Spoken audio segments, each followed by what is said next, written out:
Sir, ಈಗ ರಾಜ್ಯ ಸರ್ಕಾರದ ಗ್ಯಾರಂಟಿಗಳಿಗೆ ಜನಾಕ್ರೋಶ ಆಗ್ತಾ ಇದೆ. ಅನ್ನಭಾಗ್ಯದ ಹಣ ಕಳೆದ 5 ತಿಂಗಳಿಂದ ಕೊಟ್ಟಿಲ್ಲ, ಗೃಹಲಕ್ಷ್ಮಿ ನಿಧಿ ಕಳೆದ 3 ತಿಂಗಳಿಂದ ಕೊಟ್ಟಿಲ್ಲ, ಗ್ಯಾರಂಟಿ ಮಿಡ್ಲ್ ಅಪ್ರಪ್ಟ್ ಆಗಿ ಬರ್ತಾ ಇದೆ, ಫ್ಲೋ ಒಂದೇ ತರ ಇಲ್ಲ, ಸಾರ್ವಜನಿಕರು ದೊಡ್ಡ ಮಟ್ಟದಲ್ಲಿ ಆಕ್ರೋಶ ವ್ಯಕ್ತಪಡಿಸ್ತಾರೆ.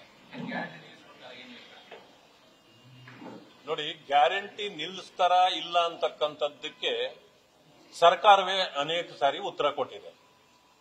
ಸರ್ಕಾರ ಏನ್ ಮಾಡ್ತದೆ ಅಂತಂದ್ರೆ, ಉಪಮುಖ್ಯಮಂತ್ರಿಗಳು ಹೇಳ್ತಾರೆ ಯಾವುದು ನಿಮ್ಗೆ ಇನ್ನ ಬರೀ ಪುಕ್ಸಟೆನೆ ಕೊಟ್ಕೊಂಡಿರಲ್ಲ ಅಂತ ಹೇಳ್ತಾರೆ. ಇದು ಒಂದು ಕಡೆ ಹೇಳಿದ್ರೆ, ಕೆಲವರು ದಯವಿಟ್ಟು ಈ ಗ್ಯಾರಂಟಿಗಳನ್ನ ನಿಲ್ಲಿಸ್ಬಿಡಿ, ನಮಗೆ ಅಭಿವೃದ್ಧಿ ಆಗ್ತಾ ಇಲ್ಲ ಅಂತ.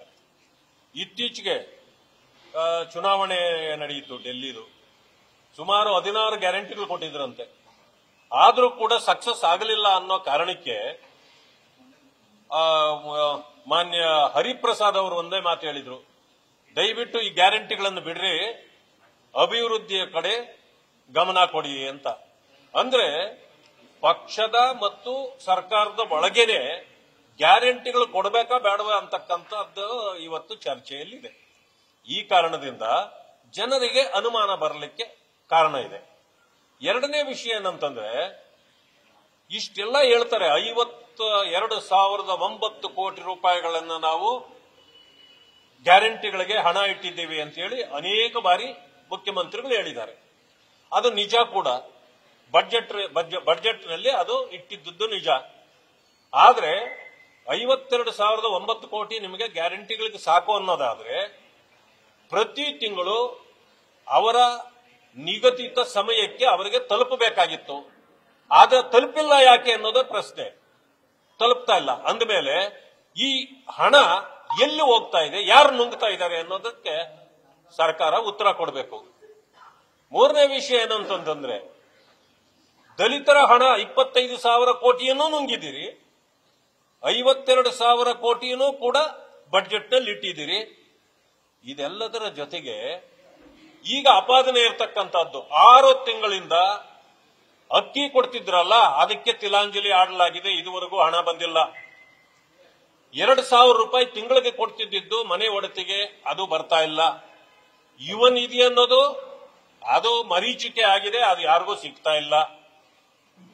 ಮತ್ತೆ ಹಣ ಎಲ್ಲಿ ಹೋಯ್ತು, ಇದು ಸಮಯಕ್ಕೆ ಜನರಿಗೆ ಯಾಕೆ ಸಿಗ್ತಾ ಇಲ್ಲ, ಇದಕ್ಕೆ ಉತ್ತರ ಇಲ್ಲ ಇವತ್ತು ಸರ್ಕಾರದಲ್ಲಿ. ಇದರ ಜೊತೆಗೆ ಸಂಪೂರ್ಣವಾಗಿ ಲೂಟಿ ನಡೀತಾ ಇದೆ. ಇನ್ನು ಎಲ್ಲಕ್ಕಿಂತ ಮಿಗಿಲಾದ ಇನ್ನೊಂದು ಪ್ರಶ್ನೆ, ಅದು ಯಕ್ಷ ಪ್ರಶ್ನೆ. ಈಗ ಆ ಕಡೆಯಿಂದ ಅಧ್ಯಕ್ಷರು, ಎಐಸಿಸಿ ಅಧ್ಯಕ್ಷರು ಹೇಳಿದ್ರು, ನಿಮ್ಮ ಇತಿಮಿತಿಯನ್ನ ನೀವು ನೋಡ್ಕೊಂಡು ಗ್ಯಾರಂಟಿಗಳನ್ನ ಕೊಡಬೇಕಾಗಿತ್ತು, ಈಗ ಗ್ಯಾರಂಟಿಗಳು ಜನರಿಗೆ ಸೇರ್ತಾ ಇಲ್ಲ ಅನ್ನೋದನ್ನ ಅವರು ಹೇಳಿದ್ರು. ಈಗ ಮೊನ್ನೆ ಶಶಿ ತರೂರ್ ಅವರು ಬಂದು ಒಂದೇ ಮಾತು ಹೇಳಿದ್ರು, ಈ ಅಕ್ಕಿ ಕೊಡೋ ಯೋಜನೆ ಇದೆಯಲ್ಲ, ಇದು ಜನರನ್ನ ಸೋಂಬೇರಿಗಳು ಮಾಡತಕ್ಕಂಥದ್ದು, ಇದು ಕೊಡಬಾರ್ದಾಗಿತ್ತು ಅಂತ ಹೇಳಿದ್ರು. ಅಂದಮೇಲೆ ನಿಮ್ಮ ಗ್ಯಾರಂಟಿಗಳಿಗೆ, ನೀವೇ ಕೊಡ್ತಕ್ಕಂಥ ಗ್ಯಾರಂಟಿಗಳಿಗೆ ನಿಮ್ಮ ನಾಯಕರದೇ ಸಹಮತ ಇಲ್ಲ ಅಂತಂದ ಮೇಲೆ ನಿಮ್ಮದು ಎಂತ ಗ್ಯಾರಂಟಿ ಇದು ಜನ ಕೇಳ್ತಿರ್ತಕ್ಕಂಥ ಪ್ರಶ್ನೆ. ಈ ಎಲ್ಲ ಕಾರಣದಿಂದ ಅಲ್ಲಿಗೆ ನೀವು ಕೊಡೋ ಗ್ಯಾರಂಟಿಗಳೇ ನಿಮ್ಮ ಪಕ್ಷದ ಮುಖಂಡರಿಗೆ ಪ್ರಶ್ನಾರ್ಥಕವಾಗಿದೆ. ಇದಕ್ಕೆ ಉತ್ತರ ಏನು ಕೊಡ್ತೀರಿ ಅನ್ನೋದು ಪ್ರಶ್ನೆ ಆಗಿದೆ. ಪಡಿತರ ವ್ಯವಸ್ಥೆನೇ ಫೇಲ್ಯೂರ್ ಆಗ್ತಿದೆಯಾ?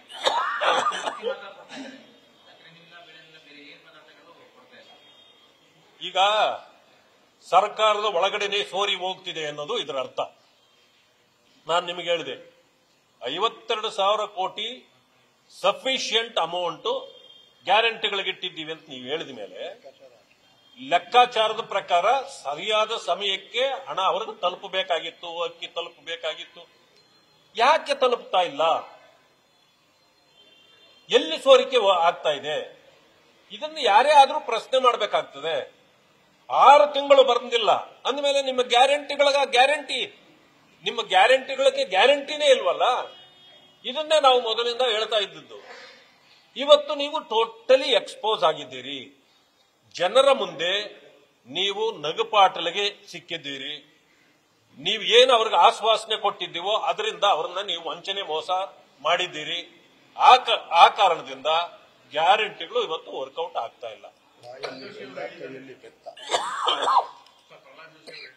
ನಾವೀಗ ಅಕ್ಕಿ ಕೊಡೋದಕ್ಕೆ ರೆಡಿ ಇದ್ದೀವಿ 28 ರೂಪಾಯಿಗೆ, ಆದರೆ ರಾಜ್ಯ ಸರ್ಕಾರ ತಗೊಳ್ಳೋದಕ್ಕೆ ರೆಡಿ ಇಲ್ಲ. ಆದರೆ ಇವು ಈ ರೀತಿಯಲ್ಲಿ ಅಕ್ಕಿ ತಗೊಳ್ಳೋದ್ರಿಂದ 2080 ಕೋಟಿ ಉಳಿಯುತ್ತೆ ರಾಜ್ಯ ಸರ್ಕಾರಕ್ಕೆ. ಬೇಕಿಲ್ಲ.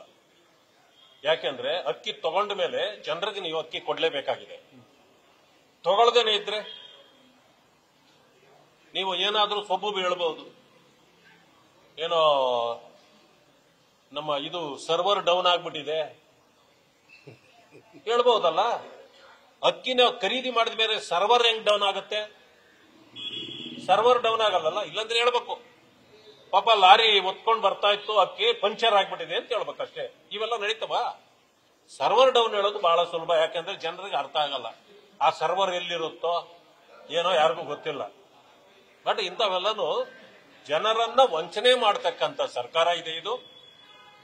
ಮಾನ್ಯ ಮುಖ್ಯಮಂತ್ರಿಗಳು ಬೇರೆಯವರನ್ನ ನಂಬೋದಕ್ಕಿಂತ ಇದನ್ನೆಲ್ಲ ಪರಿಶೀಲನೆ ಮಾಡಿ ಯಾಕೆ ಸೇರ್ತಾ ಇಲ್ಲ ಅನ್ನೋದನ್ನ ಅವರು ತಿಳ್ಕೊಂಡು ಇವತ್ತು 6 ತಿಂಗಳದ್ದು ಬ್ಯಾಲೆನ್ಸ್ ಏನೇನಿದೆಯೋ ಅದನ್ನೆಲ್ಲ ಕೊಡಬೇಕು.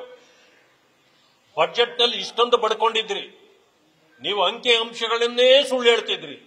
ಈಗ ಅರ್ಥ ಆಗ್ತಾ ಇದೆ ನೀವು ಯಾಕೆ ನಿಮ್ ಬಜೆಟ್ ನಲ್ಲಿ ಸತ್ಯ ಇತ್ತ ಸುಳ್ಳಿತ್ತ ಅನ್ನೋದು ಈಗ ಅರ್ಥ ಆಗಲಿಕ್ಕೆ ಜನರಿಗೆ ಶುರುವಾಗಿದೆ. ಎಲ್ಲಕ್ಕಿಂತ ಮಿಗಿಲಾಗಿ ನೀವು ಹೇಳಿದ ಸುಳ್ಳುಗಳು ಇವತ್ತು ನಿಮ್ಮನ್ನ ಕಾಡ್ಲಿಕ್ಕೆ ಪ್ರಾರಂಭ ಆಗಿದೆ. ವರ್ಷಾಂತ್ಯ ಆಯ್ತು, ಬಜೆಟ್ ಬಹುಶಃ 6-7ನೇ ತಾರೀಕು, ಇನ್ನೊಂದು 15 ದಿವಸ ಇದೆ ಬಜೆಟ್ ಮಂಡನೆಗೆ. ಹೋದ ವರ್ಷದ ಬಜೆಟ್ ನಲ್ಲಿ ಇನ್ನೂ 41-45% ಹಣ ಈಗಲೂ ಕೂಡ ಖರ್ಚಾಗಿಲ್ಲ. ಅಂದಮೇಲೆ ನೀವು ಮೊದಲೇ ಕಳಪೆ ಬಜೆಟ್ ಕೊಟ್ಟಿದ್ದೀರಿ, ಜನರಿಗೆ ಅದು ತಲುಪೋದ್ರಲ್ಲೂ ಕೂಡ ಆಗ್ತಿಲ್ಲ ಅಂತಂದ್ರೆ ಏನ್ ಬಜೆಟ್, ಏನ್ ಪ್ಲಾನಿಂಗ್ ಇತ್ತು ನಿಮ್ಮದು ಅನ್ನೋದು ಇವಾಗ ಜನರಿಗೆ ಅರ್ಥ ಆಗದಂತ ಪರಿಸ್ಥಿತಿ ಇದೆ. ಯುವನಿಧಿ ನಾನು ಹೇಳಿದಲ್ಲ, ಗೃಹಲಕ್ಷ್ಮಿ ಅದೇನೆ, ಅದು ಕೂಡ 6 ತಿಂಗಳಾಗಿದೆ, ರೀಚ್ ಆಗಿಲ್ಲ ಅಂತ ಇವತ್ತು ಕೂಡ ಇದರಲ್ಲಿ ಬಂದಿದೆ, ಪತ್ರಿಕೆಗಳಲ್ಲಿ ಬಂದಿದೆ. ಎಲ್ಲ ಈಗ ಮೋಸ್ಟ್ಲಿ ನನಗನ್ಸಿದ್ದು ಯಾವಾಗ ಇದು ಪ್ರಾರಂಭ ಆಯ್ತಲ್ಲ ನಮ್ಮ ದೆಹಲಿ ಚುನಾವಣೆ, ಅಲ್ಲಿ ಅವರು ಫೇಲ್ ಆಗಿದ್ದನ್ನ ಈಗ ಮನವರಿಕೆ ಮಾಡ್ಕೊಂಡು ಇನ್ನು ಗ್ಯಾರಂಟಿ ಕೊಡದಿದ್ರು ನಮ್ಮನ್ನ ಇವ್ರು ಏನ್ ಮಾಡೋ ಅಂತ ಪೊಸಿಷನ್ ಇದ್ದಾರೆ ಜನ. ಆಗಿದ್ದಾಯ್ತು, ಚುನಾವಣೆ ಆಗಿ ಮುಗಿದೋಯ್ತಲ್ಲ ಅಂತೇಳಿ ಇದಕ್ಕೆ ಒಳ್ಳೆ ಪಾಠ ಕಲಿಸಿದ್ದಾರೆ ಮಾನ್ಯ ದೆಹಲಿಯ ಜನರು. ಅವರಿಗೆ ನಾನು ಕೃತಜ್ಞತೆ ಹೇಳಬೇಕು. ನಿಮ್ಮ ಮೂಲಕ ಒಂದು ಮಾತನ್ನ ಅವ್ರಿಗೆ ಹೇಳ್ಬಿಡ್ತೇನೆ. ಕಾಂಗ್ರೆಸ್ನವರು ಮಾತೆತ್ತಿದ್ರೆ ನನ್ನ ಮೇಲೆ ಟ್ರೋಲ್ ಮಾಡ್ತಿದ್ರು. ಏನ್ ಟ್ರೋಲ್ ಗೊತ್ತಾ? ಛಲವಾದಿ ನಾರಾಯಣ ಸ್ವಾಮಿ ಕೈಯಲ್ಲಿ ಅವರು ದಲಿತರು, ಈ RSS ಬಿಜೆಪಿನವರು ಅವ್ರ ತಲೆ ಮೇಲೆ ಚಡ್ಡಿ ಒರೆಸ್ಬಿಟ್ರು ಅಂತ ಒಂದು ಸುಳ್ಳು ಹೇಳಿ ಟ್ರೋಲ್ ಮಾಡ್ತಿದ್ರು. ನೋಡಪ್ಪ, ನಾನು ಈಗ ನಿಮಗೆ ಸತ್ಯ ಹೇಳ್ತೇನೆ. ಆ ಕಾಲದಲ್ಲಿ ಅವರು ಚಡ್ಡಿಯನ್ನು ಸುಟ್ಟಿದ್ದಕ್ಕೆ ಮುಖ್ಯಮಂತ್ರಿಗಳಿಗೆ ನಾನು ಒಂದು ಪ್ರೊಟೆಸ್ಟ್ ಅನ್ನೋ ರೀತಿಯಲ್ಲಿ ಚಡ್ಡಿ ತಗೊಂಡೋಗಿ ಕೊಟ್ಟಿದ್ದು ನಿಜ, ಅವ್ರ ಮನೆಗೆ ತಲುಪಿಸಿದ್ದು. ಈ ಚುನಾವಣೆಯ ರಿಸಲ್ಟ್ ನೋಡಿದ್ರೆ ಈಗ ನಾನು ಕೊಟ್ಟಿದ್ದು ಚಡ್ಡಿ ಬಿಟ್ರೆ ಅವ್ರ ಹತ್ರ ಏನೂ ಉಳಿದಿಲ್ಲ. ಬಟ್ಟೆ ಎಲ್ಲ ಬಿಚ್ಕೊಂಡ್ಬಿಟ್ಟಿದ್ದಾರೆ ಡೆಲ್ಲಿ ಜನ. ದೇಶದಲ್ಲೂ ಹಂಗೆ ಆಗ್ತಾ ಇರೋದು. ಈಗ ನಾನು ಕೊಟ್ಟಿದ್ದು ಚಡ್ಡಿ ಭದ್ರವಾಗಿ ಇಟ್ಕೊಳ್ಳಿ, ಇಲ್ಲಾಂದ್ರೆ ಅದು ಮರ್ಯಾದೆ ಪ್ರಶ್ನೆ. ಯಾಕಂದ್ರೆ ಚಡ್ಡಿ ಮಾನ ಮರ್ಯಾದೆ ಕಾಪಾಡುವಂತದ್ದು. ಅದಕ್ಕೆ ನಾನು ಕೊಟ್ಟಿದ್ದು ನನ್ಗೆ ಈಗ ಬಹಳ ಖುಷಿ ಆಗ್ತಾ ಇದೆ. ನಾನು ತಗೊಂಡೋಗಿ ಚಡ್ಡಿ ಕೊಟ್ಟಿದ್ದು ಪಾಪ ಉಳಿಸ್ಕೊಂಡು ಮಾನ ಮರ್ಯಾದೆನ ಕಾಂಗ್ರೆಸ್ನವರು ಉಳಿಸ್ಕೊಂಡಿದ್ದಾರೆ. ಇದಕ್ಕಿಂತ ಹೆಚ್ಚಿಗೆ ಏನಾದ್ರೂ ನೀವು ಮಾಡಿದ್ರೆ, ಜನ ಏನಾದ್ರೂ ಅದನ್ನು ಬಿಚ್ಕೊಂಡ್ರೆ ದಯವಿಟ್ಟು ನನ್ನನ್ನು ಬ್ಲೇಮ್ ಮಾಡಬೇಡಿ ಅಂತೇಳಿ ಕಾಂಗ್ರೆಸ್ನವರಿಗೆ ನಾನು ಹೇಳಲಿಕ್ಕೆ ಬಯಸ್ತೇನೆ.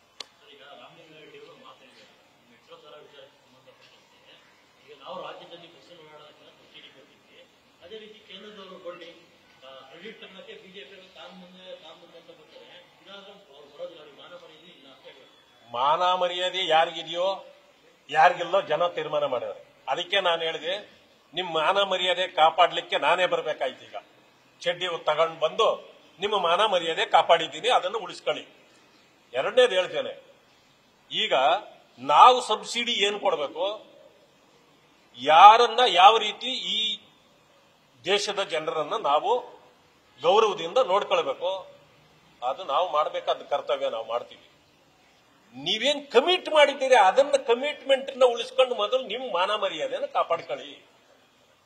12 ಲಕ್ಷ ನೀವ್ ಯಾವತ್ತಾದ್ರೂ ನೀವು ಕನಸು ಕೂಡ ಕಾಣ್ಲಿಕ್ಕಾಗಲ್ಲ. ಕಾಂಗ್ರೆಸ್ ಸರ್ಕಾರದಲ್ಲಿ 14ರಲ್ಲಿ ನಮ್ಮ ಸರ್ಕಾರ ಬರೋದಕ್ಕೆ ಮುಂಚೆ ಟ್ಯಾಕ್ಸ್ ಇಂದ ವಿನಾಯಿತಿ ಇದ್ದಿದ್ದು ಕೇವಲ 2,50,000ಕ್ಕೆ. 2 ಲಕ್ಷದಲ್ಲಿ ಇದ್ರೆ ಮಾತ್ರ ಅವರಿಗೆ ಟ್ಯಾಕ್ಸ್ ಬೆನಿಫಿಟ್ ಇತ್ತು. 12 ಲಕ್ಷ ಅಂದಮೇಲೆ ಹೆಚ್ಚು ಕಡಿಮೆ 10 ವರ್ಷದಲ್ಲಿ 11 ವರ್ಷದಲ್ಲಿ 10 ಲಕ್ಷ ನಾವು ಎಕ್ಸಂಪ್ಷನ್ ಕೊಟ್ಟಿದ್ದೀವಲ್ಲ. ನಿಮ್ಗೆ ಮಾನ ಮರ್ಯಾದೆ ಇದ್ರೆ ಹೇಳಿ, ಇದು ಹೆಂಗೆ ನೀವು ಮಾಡ್ತಿದ್ರ ಇದು ಹೇಳಿ. ಈಗ ಮಾನ ಮರ್ಯಾದೆಯ ಬಗ್ಗೆನೇ ಮಾತಾಡ್ತಿರಲ್ಲ ನೀವು. ಈಗ ಹೇಳಿ, ನೀವು ಕನಸಿನಲ್ಲಿ ಕೂಡ ನೀವು ಈಗಲೂ ಕನ್ಫ್ಯೂಷನ್ ಇದ್ದಾರೆ ಕಾಂಗ್ರೆಸ್ನವರು, ಇದು ಹೆಂಗಾಗತ್ತಪ್ಪ ಅಂತ. ಆದ್ರೆ ಆಗತ್ತೆ ಅನ್ನೋದನ್ನ ಪ್ರಧಾನಮಂತ್ರಿಗಳು ಮತ್ತು ನಿರ್ಮಲಾ ಸೀತಾರಾಮನ್ಜಿ ಅವರು ಈ ಬಡ ಜನರಿಗೆ, ಮಧ್ಯಮ ವರ್ಗದವರಿಗೆ ಅನುಕೂಲ ಆಗೋ ರೀತಿ ಇಂಥ ಒಳ್ಳೆ ಬಡ್ಜೆಟ್ ಅನ್ನು ಕೊಟ್ಟಿದ್ದಾರೆ. ಈಗ ಈ ಬಡ್ಜೆಟ್ ನಾವ್ ಹೆಂಗ್ ಮಾಡ್ಬೇಕು ಅಂತ ಇವ್ರು ಕನ್ಫ್ಯೂಸ್ ಆಗ್ಬಿಟ್ಟಿದ್ದಾರೆ. ದಿನೇಶ್ ಗುಂಡೂರಾವ್ ಅವರು ಒಂದು ಟ್ವೀಟ್ ಮಾಡಿದ್ದಾರೆ, ಸ್ವಯಂ ಪ್ರಧಾನಮಂತ್ರಿಗಳು ಇಡೀ ವಿಶ್ವಗುರು ಅನ್ನೋದನ್ನು ಸ್ವಯಂ ಘೋಷಿತ ಮಾಡ್ಕೊಂಡಿದ್ದಾರೆ. ಅಮೆರಿಕದಲ್ಲಿರುವಾಗಲೇ ಭಾರತೀಯರನ್ನು ಕೈ ಕೊಡ ಅನ್ನೋದು ಭಾರತದಲ್ಲಿ ಬಿಟ್ಟಿದ್ದಾರೆ. ನೋಡಿ, ಪಾಪ ಅವ್ರಿಗೆ ಲೂಟಿ ಮಾಡೋದು ಮಾತ್ರ ಗೊತ್ತಿರೋದು, ರಾಜ್ಯದ ರಾಜಕಾರಣವೇ ಗೊತ್ತಿಲ್ಲ. ಇವತ್ತು ಹೆಲ್ತ್ ಡಿಪಾರ್ಟ್ಮೆಂಟ್ ಅಂತಂದ್ರೆ ಮೊದಲನೇದು ಡಿಪಾರ್ಟ್ಮೆಂಟ್ಗೆ ಹೆಲ್ತ್ ಕೆಟ್ಟಿರೋಯ್.